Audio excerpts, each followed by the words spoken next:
하나님의 말씀 출애굽기 15장 22절에서 26절 말씀. 모세가 홍해에서 이스라엘을 인도하며 그들이 나와서 수르 광야로 들어가서 거기서 사흘 길을 걸었으나 물을 얻지 못하고 마라에 이르렀더니 그곳 물이 써서 마시지 못하겠으므로 그 이름을 마라라 하였더라. 백성이 모세에게 원망하여 이르되 우리가 무엇을 마실까 하며 모세가 여호와께 부르짖었더니 여호와께서 그에게 한 나무를 가리키시니 그가 물에 던지니 물이 달게 되었더라. 거기서 여호와께서 그들을 위하여 법도와 율례를 정하시고 그들을 시험하실세 이르시되 너희가 너희 하나님 나 여호와의 말을 들어 순종하고 내가 보기에 의를 행하며 내 계명의 귀를 기울이며 내 모든 규례를 지키면 내가 애굽 사람에게 내린 모든 질병 중 하나도 너희에게 내리지 아니하리니 나는 너희를 치료하는 여호와임이니라. 아멘. 할렐루야. 반석 성도 여러분, 오늘 날씨가 무척 덥습니다. 그렇지만 오늘 예배 가운데 하나님을 만나심으로 세상의 모든 문제가 해결되고 오히려 하나님으로 인한 기쁨이 충만한 시원케 되는 그러한 예배가 될 줄로 믿습니다. 사람은 내일이 있기 때문에 오늘이 힘들어도 인내하고 그렇게 살아갑니다. 오늘은 아프지만 내일은 나을 거야. 오늘은 힘들지만 내일은 더 좋은 날이 올 거야. 그런데 그 사람에게 끊임없는 고통이 반복되거나 오늘보다 내일이 더 힘들고 고생스럽다 생각이 되면 대부분 사람들은 두 가지 삶을 선택합니다. 하나는 삶을 포기하는 삶을 살게 되고요. 두 번째는 너무 힘들어서 생을 마감하는 자살로 선택을 하기도 하는 것입니다. 세상 사람들은 그럴 수 있습니다. 그런데 예수 믿는 사람이 현실의 고통 때문에 자살을 했다. 그럼 여러분 한번 물어볼게요. 그 사람 천국 갈까요? 여러분, 자살하는 사람들은 절대 구원받는 천국 가는 사람이 아닌 것입니다. 그 사람이 예수를 믿었는데 그 믿음이 구원받을 믿음이라면 그 믿음은 결코 그 사람을 자살하도록 내어버려 두지 않기 때문에 그런 것입니다. 자살한 사람들 중에 기독교 연예인들이 참 많이 있었습니다. 비록 그들이 교회를 다녔는지는 몰라도 자살하는 것 보니까 구원받을 믿음은 아니라는 말씀이지요. 그래서 그들이 예수를 믿는다는데 뭘 붙잡았다는 말일까요? 그들은 바로 인기와 돈과 명예를 붙잡았겠지요. 믿음은 예수를 믿는 것이고 예수 생명을 붙잡고 사는 것입니다. 에레미야 29장 11절에 여호와의 말씀이니라 너희를 향한 나의 생각을 내가 아나니 평안이요 지향이 아니니라 너희에게 미래와 희망을 주는 것이라. 하여서 여러분, 세상 사람들은 절망이 올 때에 절망으로 끝나지만 하나님은 하나님의 백성들을 절망으로 끝나게 두지 않고 절망을 넘어서 소망을 이루게 하시는, 그렇게 인도하시는 하나님인 것을 우리가 알아야 할 것입니다. 오늘 본문은 이스라엘이 홍해를 건넌 뒤에 스르 광야에 들어가서 사흘 길을 걸었는데 물을 얻지 못하고 물을 만나기는 만났는데 먹지 못하는 쓴물인 마라를 만나게 됩니다. 이 절망적인 상황 속에서 하나님은 쓴물을 단물로 만들어 주시며 이스라엘을 이끄십니다. 그래서 쓴물이 끝이 아니고 쓴물을 단물로 만드시는 하나님의 역사가 있음을 우리는 믿음의 눈으로 바라볼 줄 알아야 합니다. 여러분, 우리 인생이 만만치 않습니다. 사는 것이 쉽지 않습니다. 때로는 예수 믿는 사람들에게도 절망적인 그런 사건을 만나기도 합니다. 그때 오늘 말씀을 꼭 기억하십시오. 요즘에 살기가 너무 힘드십니까? 오늘 말씀을 끝까지 잘 들으시고 어떻게 인도하시는지, 쓴물을 단물로 만드신 인생을 역전시키시는 그 하나님을 오늘 말씀 속에 경험하고 만났으면 좋겠습니다. 제목을 잡았습니다. 절망의 끝을 붙잡고. 제가 제목을 하나님 주셨는데 제목이 너무나 근사합니다. 그러면 어떤 교훈을 오늘 본문 말씀을 통해서 주시고 계실까요? 첫 번째입니다. 절망은 필수입니다. 펼쳐놓은 22절 읽겠습니다. 모세가 홍해에서 이스라엘을 인도하며 그들이 나와서 수르 광야로 들어가서 거기서 사흘 길을 걸었으나 물을 얻지 못하고 하고 있습니다. 홍해를 건넌 이스라엘, 출애굽한 이스라엘은 기적적으로 홍해를 건넜기에 출애굽할 때 하나님에 대한 기대가 얼마나 컸겠습니까? 근데 하나님께서는 수르 광야로 인도하시고 사흘 길을 물 없이 걷게 하시며 목이 마른 상태가 되었습니다. 그 목이 마른 상태에서 물을 만나는데 그 물은 써서 먹을 수가 없는 것입니다. 우리나라 속담에 엎친 데 덮친 격이라 그런 속담이 있습니다. 지금 이스라엘은 애굽을 다 버리고 애굽의 집도 삶의 터전도 다 버리고 하나님을 기대하고 출애굽을 했습니다. 그런데 그 길은 광야에 물이 없는 사흘 길을 걷는 또 물을 만났는데 쓴물입니다. 이스라엘이 하나님을 원망하지 아니할 수가 없다는 그러한 상태를 이해할 수가 있는 대목입니다. 여러분, 이 인도하심이 우연일까요? 하나님은 다 계획이 계신 것이죠. 우연이 아니라 하나님의 인도이십니다. 이것이 우리 예수 믿는 신앙인들의 신앙의 여정입니다. 우리는 예수를 만나고 믿었으니 이제는 고생 끝이라고 생각합니다. 그런데 이스라엘처럼 하나님의 인도하시는 것은 어떻게 보면 절망적인 상태로 인도하시는 하나님을 만나게 됩니다. 그래서 성경을 살펴보면 하나님께서 정말 신앙생활을 잘 하고 싶어하는 사람들, 또 하나님께서 신앙생활을 잘 하게 하시려고 하는 사람들에게는 이런 절망적인 상태로 인도하시는 하나님을 만나게 됩니다. 하나님은 다윗을 당시의 나라인 사울 왕이 죽이려고 덤벼드는 그래서 어느 곳이든지 피할 곳이 없는 어느 곳이든지 죽음의 위험 앞에 하나님이 노출시켰습니다.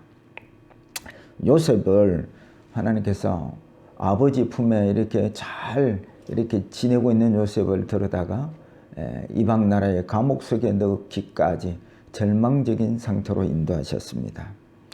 욥이 동방의 부자로 잘 살고 있었는데 하루아침에 재산도 자녀도 심지어 질병까지 걸려서 정말 절망적인 상태로 인도하시는 하나님이십니다. 여러분 잘 아는 바울도 얼마나 힘들었든지 자기가 만물의 찢기 같다 그렇게 절망적인 삶을 표현하고 있습니다. 이 모두 다 공통점이 있습니다. 모두 다 정말 하나님을 잘 믿는 사람들입니다. 그런데 그들 모두 다 절망적인 그러한 삶을 경험하게 된 것입니다. 우리는 예수를 믿을 때에 예수 잘 믿어서 건강하고 성공하는 인생을 꿈꿉니다. 그런데 여러분 영적 세계가 열리면 아무리 육적으로 풍성한 삶을 살아도 그 삶이 어두움이고 절망의 현장이라는 것을 알게 됩니다.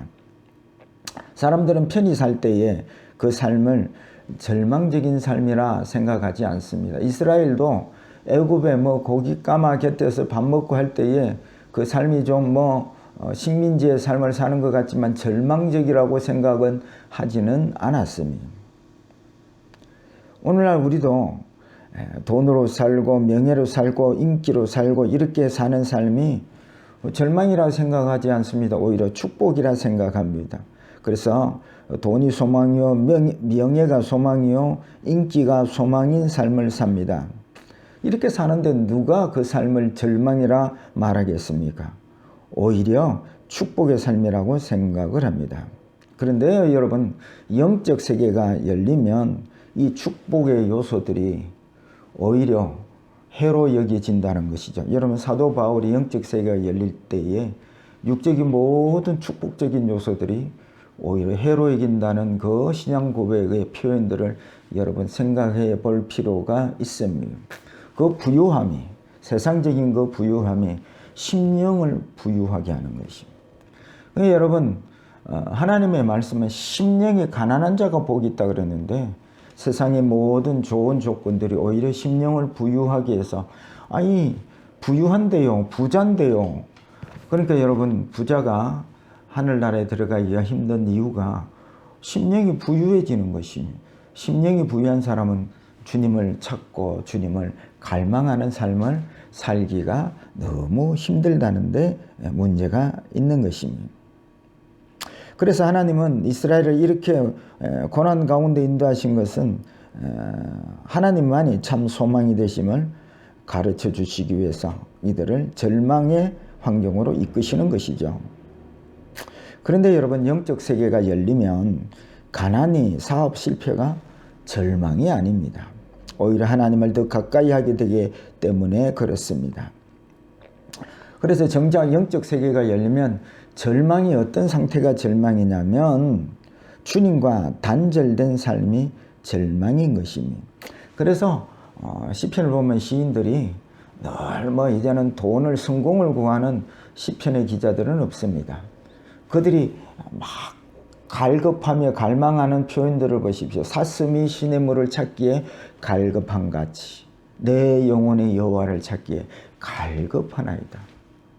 영적 세계에 열리면 주님이 없는 삶이 절망인 것을 깨닫고 사슴이 시냇물을 찾기에 갈급한 것 같이 그 영혼이 주님을 찾기에 그렇게 갈급하고 갈망하는 것입니다. 왜? 주님 없는 삶이 절망의 삶이기 때문에 그런 것이죠.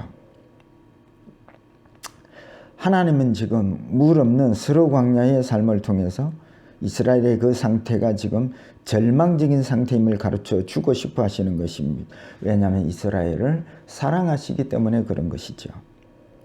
세상 사람들도 이런 경우를 만나지만 그런 경우는 그들의 죄 때문에 그렇고요. 하나님의 백성은 죄 때문이라 하기보다도 하나님이 소망인 삶으로 인도하기 위해서 육적인 삶의 절망을 하나님께서 허락하신다는 말씀이지요. 하나님이 성도를 인도하실 때는 반드시 주님 없는 삶이 절망이라는 것을 깨닫게 인도하시는 하나님이십니다. 그래서 세상의 소망, 부유함들을 다 깨뜨리시고 세상에 붙잡았던 것들을 다 버리게 하시고 절망적인 상태로 인도하셔서 마침내 세상의 것들을 붙잡지 않고 진짜 소망인 예수를 붙잡게 한다는 말씀이지요. 여러분 잘 아는 핸델, 여러분 메시아를 작곡한 작곡가입니다. 핸델이 한때는 여왕의 비호를 받으면서 명성을 떨쳤습니다. 그런데 절망이 찾아왔습니다. 그가 작곡한 작곡들이 대중에게 인기를 잃어가는 것입니다. 또 육신으로는 반신불수가 되어서 그 병을 고치려고 그 모든 돈을 다 탕진하고 빚까지 얻어서 마침내 빚쟁이들이 핸델을 감옥속에 집어넣습니다. 그 상태에서 감옥에서 여러분 핸델이 무슨 생각을 했을까요? 아마 죽고 싶었겠지요. 거기에서 절망적인 환경에서 이 핸델은 그 감옥에서 기도하며 하나님께 기도할 때에 소망의 하나님을 만나게 됩니다. 비록 육체는 다 환경은 절망적이었지만 하나님을 만난 기쁨이 영혼을 가득 채웠습니다. 어두운 환경에서 핸델은 자신이 만난 하나님을 그때부터 찬양하기 시작했습니다. 절망의 순간에 만난 하나님이 큰 기쁨이 된 것을 깨닫고 작곡하기 시작했는데 그것이 바로 핸델의 메시아, 불후의 명곡이 탄생이 된 것입니다.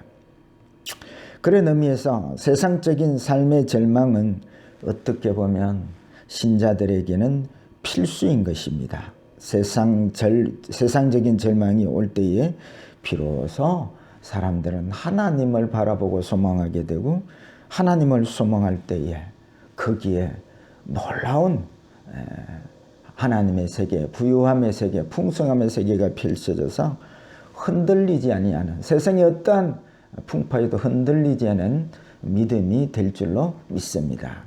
두 번째 교훈입니다. 절망 끝에 예수입니다. 펼쳐놓은 25절을 읽도록 하겠습니다. 모세가 여호와께 부르짖었더니 여호와께서 그에게 한 나무를 가르치시니 그가 물에 던져 물이 달게 되었더라. 거기서 여호와께서 그들을 위하여 법도와 율례를 정하시고 그들을 시험하실세. 이들이 사흘 길을 무릅쓰 걸었습니다. 그 삶이 정말 점점 갈수록 바닥입니다. 주님도 무덤에 사흘 동안 묻히셨습니다. 삶이 점점점 올라가야 되는데 삶이 점점 내리막길입니다. 하루 견디고 이틀 견디고 사흘 견디고 점점 바닥을 향해 내려갑니다. 그런 상태에서 마라를 만납니다. 이제 살았다는데 그 마라는 쓴물이나 마실 수가 없는 것입니다. 이게 신자의 길입니다. 코로나는 이제 억지로 코로나를 견뎠는데 다시 사업해 볼 거라고 인테리어하고 없는 돈 긁어다가 그렇게 다시 사업장을 열었는데 물폭탄을 만났습니다. 여러분 깨달아야 합니다. 돈도 세상의 성공도 그 어떠한 것들도 단물이 아니라는 것을 알아야 합니다. 잠언 14장 12절에 어떤 길은 사람이 보기에 바르나 필경은 사망의 길이니라. 목마른 인생에게 물은 살 길이지요. 그런데 그 물이 살리는 물 같으나 오히려 죽이는 물인 것입니다. 여러분 세상의 모든 이치가 그런 것입니다. 선 것 같으나 넘어지는 것이요, 가진 것 같으나 아무것도 없는 것입니다. 이긴 것 같으나 진 것이요, 성공한 것 같으나 그 성공이 삶의 발목을 잡는 것입니다. 이것이 인생의 삶이요. 그래서 인생의 모든 삶 자체는 어둠이라는 것을 알아야 합니다. 그래서 세상 모든 것이 마라의 쓴물 같은 것이 인생인 것입니다. 그래서 백성들이 원망하자 모세가 기도했더니 하나님께서 한 나무를 가르치시고 그것을 그 나뭇가지를 쓴물에다가 던지라 이렇게 말씀하셨습니다. 던졌더니 물이 달게 되었더라.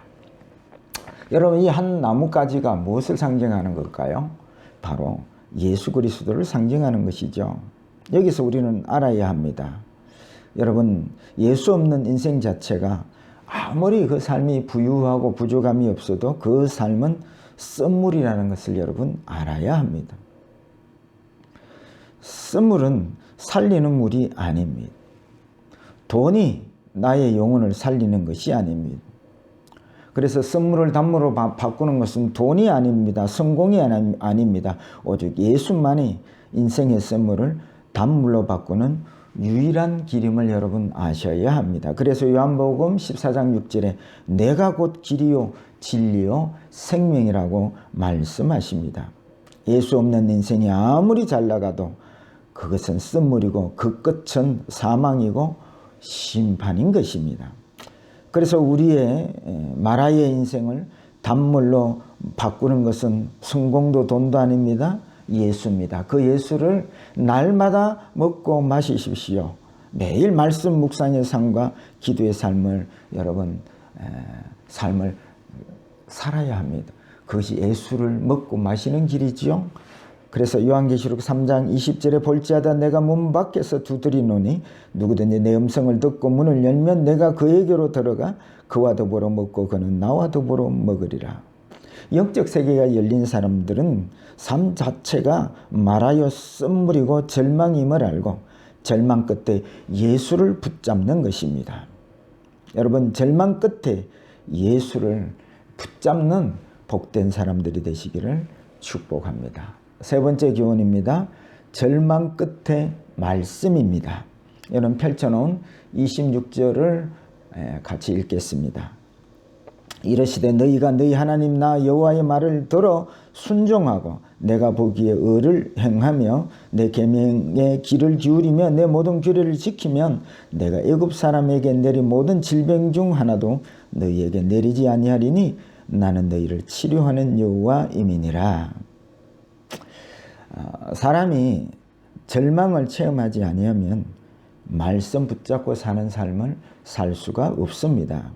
여러분 성경을 우리가 읽는다 하는데 그렇게 읽어도 그 말씀을 내가 원하는 것을 이루고자 하는 도구로 생각합니다. 돈을 위해 성공을 위해 말씀을 이용합니다. 이는 말씀으로 사는 것이 아닙니다. 다시 말하면 믿음이 아니라는 것입니다. 믿음은 말씀을 이용하는 것이 아니라 말씀으로 사는 것입니다. 그래서 로마서 10장 17절에 그러므로 믿음은 들음에서 나며 들음은 그리스도의 말씀으로 말미암아 암느니라. 그리고 마태복음 4장 4절에 예수께서 대답하여 이르시되 기록되었으되 사람이 떡으로만 살 것이 아니요 하나님의 입에서부터 나오는 모든 말씀으로 살 것이니라 하였느니라 하시니, 여러분, 우리에게 말씀을 주신 것은 말씀을 이용하여 내 목적을 이루라고 주시는 것이 아니라 그 말씀으로 살아라는 것이, 말씀이 삶의 목적이 되어야 한다는 말씀입니다. 유대인들이 말씀을 지키려고 노력했습니다. 그리고 그것이 믿음이라고 생각을 했습니다. 그런데 말씀으로 사는 삶에 실패를 하고 말았습니다. 말씀을 우리에게 주신 것은 지키라, 노력하라 그렇게 한 것이 아닙니다. 그 말씀으로 살아라고 우리에게 주신 것입니다. 이것이 믿음이고, 믿음은 말씀으로 사는 것입니다. 그래서 믿음으로 사는 사람들은 말씀이 삶 자체이고 생명이 되는 것이지요. 그래서 오늘 보면 26절은 하나님께서 마라의 썰물을 단물로 바꾼 후에 주신 하나님의 메시지인 것입니다. 우리가 예수를 주로 받고 생명으로 받았으면 이제부터는 말씀으로 살아야 합니다. 오늘 본문 26절에 여호와의 말씀을 듣고 순종하면 애굽 사람들에게 내린 모든 질병 중 하나도 너희에게 내리지 아니하리니 나는 너희를 치료하는 여호와임이니라. 애굽에 내린 질병은 열재앙을 말합니다. 열재앙은 당시 초강대국이었던 이집트에 그들이 모시고 섬기고 사는 우상을 뜻하는 것이죠. 그들에게 나일강이 우상이었고 바로가 우상이었고 자식이 우상이었습니다. 여기에다가 하나님께서 열재앙을 쏟아 부으신 것입니다. 그러니까 오늘날 우리의 우상은 뭡니까? 돈, 권력, 자식, 성공, 사업장, 이런 것들이 하나님보다 더 의지하는 대상이라면 이것이 우상인 것입니다. 그러니까 하나님께서 하나님의 말씀을 순종하면 애굽에 내린 재앙을 하나라도 내리지 않겠다는 것입니다. 그러니까 하나님의 말씀으로 산다면 절대 우상 숭배의 삶을 살지 않고 애굽에 내린 그런 재앙들을 받지 않게 될 것이라는 말씀이죠. 그래서 하나님의 말씀을 의지하면 그 말씀이 우리를 구원과 미래와 소망을 주시고 부족함이 없는 하나님의 나라로 인도하신다는 말씀이지요. 그래서 절망 끝에 말씀인 것입니다. 여러분, 매일 이 하나님의 말씀을 묵상하는 복 있는 삶을 지금 살고 계시지요? 말씀을 맺고자 합니다. 하나님은 우리를 세상에 절망하도록 인도하십니다. 세상에 절망하는 자가 비로소 하나님을 소망하게 되기 때문에 그런 것입니다. 이 인생에 어떤 절망적인 삶이 펼쳐질지라도 여러분, 절망 끝에 주님을 붙잡고 참 소망으로 인도하시는 그 주님을 날마다 붙잡고 먹고 마시고 영생의 삶을 통해서 시인들이 표현한 부족함이 없습니다. 이 놀라운 세계를 경험하고 세상의 어떠한 절망적인 상황에서도 소망 되시는 주님 때문에 살만 나는 신앙생활이 되시기를 주의 이름으로 축복합니다.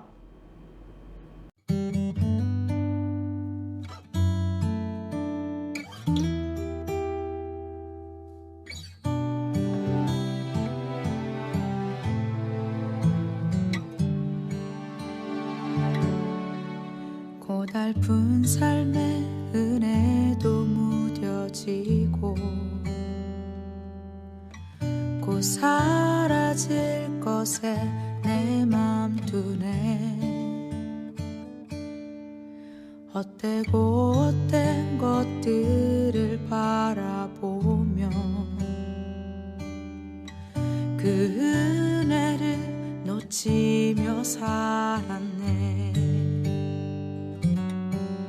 주어진 삶을 묵묵히 살아가며 찾으신 주 예수를 보내 사망 가운데 놓여진 나의 삶을 날 건지신 그 이름 예수 나의 안숨을 바꾸셨네 주를 향한 노래로 소망의 노래로 나의 눈물을 거두신 주 예수 이름